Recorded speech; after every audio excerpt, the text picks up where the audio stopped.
个彰化县第3选区，互民进党看作是艰难的选区。台北市议员洪建义要来推荐着外号“鸡排妹”的郑家顺来做美女的刺客，来挑战着国民党现任的立委谢依芳。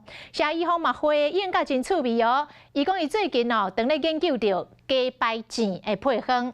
因过即摆传出讲，其实哦，民进党要征调的是中华在地人，也就是台北农产运销公司的前总经理吴音玲。吴音玲嘛来证实有接受到征询，嘛愿意为家乡徛出来。这个吴音玲甲谢依芳两个人拢主张讲，要来拍一场淑女之争。因为他说他没有炸过鸡排，不过其实我个人非常喜欢鸡排，所以我已经开始研究鸡排的配方。国民党立委谢依芳、赖香香研究煮鸡排，原来是民进党党内有人点名讲，希望鸡排妹郑家顺去出战中华第3选区。如果他们愿意来我的鸡排摊的话，我一定会请他们吃我的民主鸡排。民主大联盟的策略的时候，被地方党部是不能接受，而且是水土不服的。吃东西也没有拉肚子，所以我个人是没有水土不服的问题。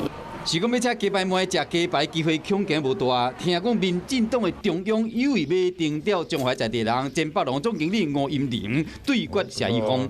吴音玲捌做过溪州乡公所秘书北农的总经理。2018年，民进党伫地方选举大败了后无做，即马正是讲伊愿意为家乡徛出来，重返政治路。为了家乡，我愿意站出来。几面之缘，她也是很温柔的一个女性。我想我们会是淑女的理念之争。我希望跟吴音玲小姐未来可以做一个淑女之争哦。